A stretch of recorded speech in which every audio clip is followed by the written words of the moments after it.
Hey everybody, it's Jason Blaha here, and now that my obligatory informative videos are done for the day, it's time to talk about current events in the online fitness community. And looking through YouTube to see what different people are talking about, I stumbled across a video that Kinobody, aka Greg O'Gallagher, aka Kinobody, aka the Bruce Wayne of the fitness industry.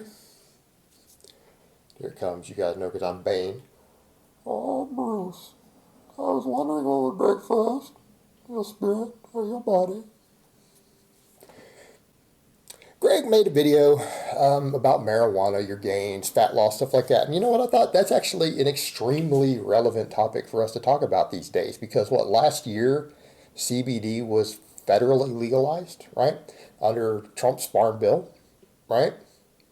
Under Trump's farm bill, of all things. A lot of people who don't like Trump, who have certain politics, don't realize he technically legalized CBD nationwide. He decriminalized it.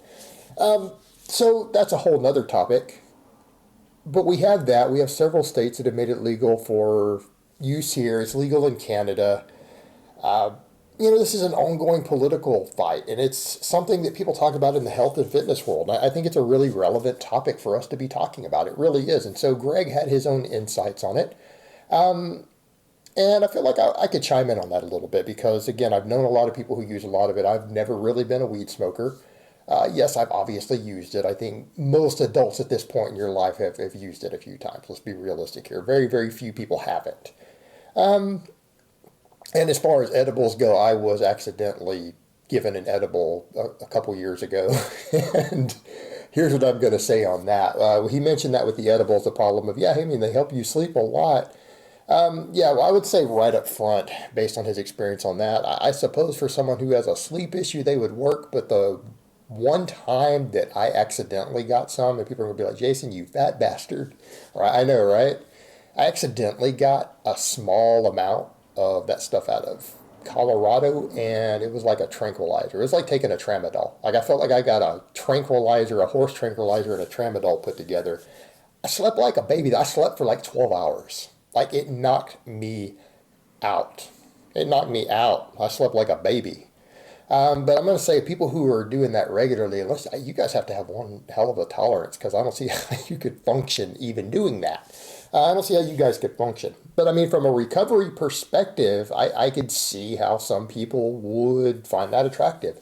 I mean, if you have trouble sleeping, particularly all you guys who are taking all these goofy ass pre-workouts, which you really shouldn't be doing if you're concerned with your rest and recovery, I can see how that could be an attractive option. I'm not saying I would necessarily endorse it, but I can see why a lot of people would use something like that for recovery. I get it. I get it. And I'll get into CBD in a minute. Greg talked about his own experiences with munchies and everything else. And the point that he made is that from a gains perspective, when we're talking muscle gains, we're talking fat loss, we're talking body composition, performance, stuff like that. Look, if you're able to hit your macros while doing this, it's not going to have any real significant impact one way or another. And I would tend to agree with that. And he had said that he didn't have problems with it a lot of times, but if he got really lean and he tried it, it was a problem with munchies and everything else. And I would say right there, I concur with that. That was been my own experience. For me, as someone who has a voracious appetite, I do struggle with overeating. I do struggle with caloric maintenance. So someone like me, that's going to be a real problem. It's going to be a real problem because it makes you hungry.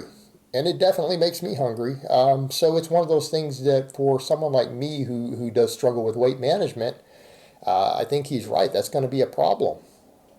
Even though it does show, the data shows that what he came across, and I haven't checked that people who utilize this oftentimes tend to be slightly lighter than average weight. And there's probably a whole host of other factors there. But all right, fair enough. I haven't seen that data. But in that case, I'll take Greg's word for it. But I can see how some people, the munchies, could be one end of it. But then you do have to discuss the recovery aspect of it. And I think that's what people have to balance if they're going to choose to do something like that, assuming it's legal where you live. That's what you really have to balance out is the relaxation and recovery end of it, because that's a plus, versus also the potential effect on your motivation. Right? The effect on your motivation. It can make people lazy. It can make people demotivated. And that's reality. You guys know exactly what I'm talking about. So I guess it's going to really depend on goals. It's going to depend on personality type. Like, is it going to negatively impact your life goals? Is it going to negatively impact your training goals? In other words, does it negatively affect your motivation to train? Does it affect your motivation to train hard? And if it does, that's going to be an interference problem. If it doesn't, then it's not going to be a problem. I'm going to say that's a very highly individual thing.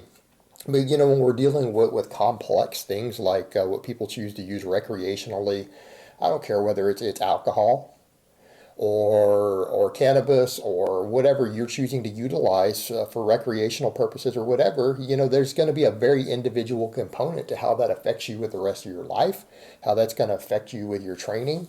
And in a minute, I'll get into the cannabinoids aspect because that's a whole nother boat. But here's what I would say. For me running a fitness channel, I'm going to say smoking anything isn't good for you. I don't smoke anything. I prefer not to smoke anything. I don't smoke cigarettes. I don't smoke weed. I don't smoke things because it's bad for you. It will affect your conditioning. And I don't mean what your bodybuilders are calling conditioning. I'm talking about athletic conditioning. It can affect your cardiovascular capacity. It affects your lung health. And for me, because my mother died and the doctor said her chain smoking was the biggest factor. My mother died at 48 years old. For me, I'm just not real big on putting stuff into my lungs. I don't encourage it. I'm just not a fan of it. So that's one of my big beefs with it. I'm not going to be too big on it just because of all of that. And that's my own perspective. I mean, people can choose to do what they want to do. That's your business, not my business. But I'm not going to endorse people smoking anything. But we can't throw the baby out with the bathwater. And that's kind of one of the interesting things that Greg mentioned in his video: sleep, anxiety, let's talk about inflammation and recovery. All right, that's your real merits. But do people necessarily have to smoke this substance to get those effects? And I'm going to say no. That's where, look at like all the data that's coming out on CBD stuff. And now I'm not going to go into a lot of details right now. I'm waiting a bit as far as me to discuss CBD in any detail. It should be pretty obvious if I'm waiting for something, there's a reason for that. All I'm going to say is my observations of CBD oils and pharmaceutical grade CBD products. I think there is some real merit there for athletes, right? Setting aside the medical end of it, let's not even get into all that. Controlling anxiety, right? Stress management. There's potential there because that's a big deal with your recovery. That's serious when you're training really hard. I mean, look at how I train. And people can argue, you don't train hard. Go watch my weekly training videos. I probably train harder than 95% of people who say I don't train hard. I train hard, and I'm in my 40s. I'm a serious lifter. You know what? Keeping anxiety and stress management under control, right, for a lot of us when you're training hard can be a big deal, particularly people with anxiety disorders. Okay, there's some potential there. There's research there. What about inflammation? What about quality of sleep? That's a big deal. Inflammation control, that's a big deal. That's one reason I do the diet I do.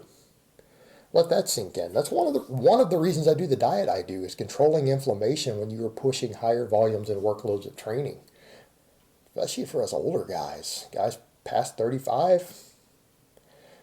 Connective tissue inflammation is something that it's a very real thing for us. It's a very serious deal, and it's something we have to pay attention to. If we want to really go 100% in the gym and with our training, we have to actually pay attention to things like connective tissue inflammation, inflammatory response in the body. You know what? I think CBD might be promising in that regard for athletes. So what are we dealing with here? People say, is that performance enhancing? Well, maybe. I mean, any substance that helps you control inflammation and inflammation response from overuse or chronic overreaching or approaching overreaching in your training, something that lets you train harder and recover better is performance enhancing, right? I mean, that's reality. That's part of what steroids do. I think there's potential there. So, here's where we get into the balancing act of it. We're talking about a lot of different factors with this substance. And I don't think we can set it all out and just say, hey, this is something that's good or bad for your performance, for your body composition, for your weight management. I don't think we can say that it's good or bad. There's a lot of things. It's going to be very, very individual. And I don't think we can look at it through that sort of black and white thinking. We just can't. We can't with something like this. It's so individual, and then we have so many individual factors because you have a substance that different aspects of it because people who are smoking it versus taking a CBD oil, dealing with totally different things, but it's still the same parent plant. And we deal with different people's appetites, different people's motivation levels, different people's inflammatory response, anxiety in their body. Uh, it's a complex subject, and I think it's a subject that we're going to have to talk about a lot more in the sports world and the training world over the next few years. This is going to be a big topic. It's going to be something we're going to have to actually discuss and look at the different pros and cons and merits. And I mean, we're going to see where it goes. So I'm glad Greg kind of made that video at a time when I probably by the end of the year I will be discussing some stuff further with it as far as CBD products and things like that, as far as their impact on performance, inflammation. Um, this is going to be an interesting area moving forward, particularly with all the social and legal changes that we're having happen all through North America and stuff. I think it's going to be a big topic, particularly as it pertains to body composition, lifters, athletes, people getting in shape. I think it's going to be a big topic in the future. All right, guys, but that's really all I have to say on that today. I hope it's been informative, and I will talk to you guys next time.